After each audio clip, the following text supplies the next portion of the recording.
কালকে এনে 2000 টাকা ছিলাম, 2000 টাকা কেন নিল? আই গিদের মাও কি কইন? ওই ডরে টাকা দিয়েছিলাম, কালকে টাকা কেন নিছে? কো আমি তো কোনো পয়সা টয়সা নেই নাই। আই গেদা ডরে তো পয়সা দিয়েছিলাম, তুই নিছিস কি? না বাবা আমি তো পয়সা নেই নাই। ভাই তুই তো আসাদ খালি তুই আর তোর মায়, তাছাড়া তো বাড়িতে কেউ নাই, তাহলে পয়সা কেন নিবো? তাহলে ওই মুন্ডল ডান্স করা মুন্ডল নিছে নি। আই মন্ডল, হ্যাঁ মালিক কোন? ওই যে ডয়ের আমি পয়সা দিয়েছিলাম, পয়সা পাইতেছি না, তুই কি পয়সা নিছিস? না মালিক আমি তো কোনো পয়সা টয়সা নেই নাই। বাবা শুনো মনে হয় হালা মিছা কথা হচ্ছে, এক কাম করো বিড়ির মধ্যে গালা ঢুকি ওরা খাবি দাও, তাই অতি হাসা কথা বলবো। হ্যাঁ তুই তো হাসাই গেছিস।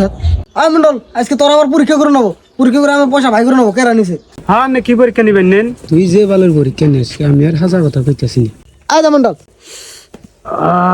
পয়সাটা তো নিছে তোর বউ, তোর বোন নগাইতে আমার 20 বছর ধরে সম্পর্ক, তোর ঘরের যত আছে সব চুরি করে আয় না আমার হাতে। ও তাহলে মন্ডলটা খেতে দাও, ওর বাচ্চা রাম দেবো না। হ্যাঁ হ্যাঁ হ্যাঁ, হাট তুই কারো বাপ কস, তোর অরিজিনাল বাপ হইছে আমি। তাহলে ওরে বাড়িতে দিকে খেতাম দে, খেতাম তো তোরে, উতি হলো আসল বাবা আমার, জান থেকে যাস।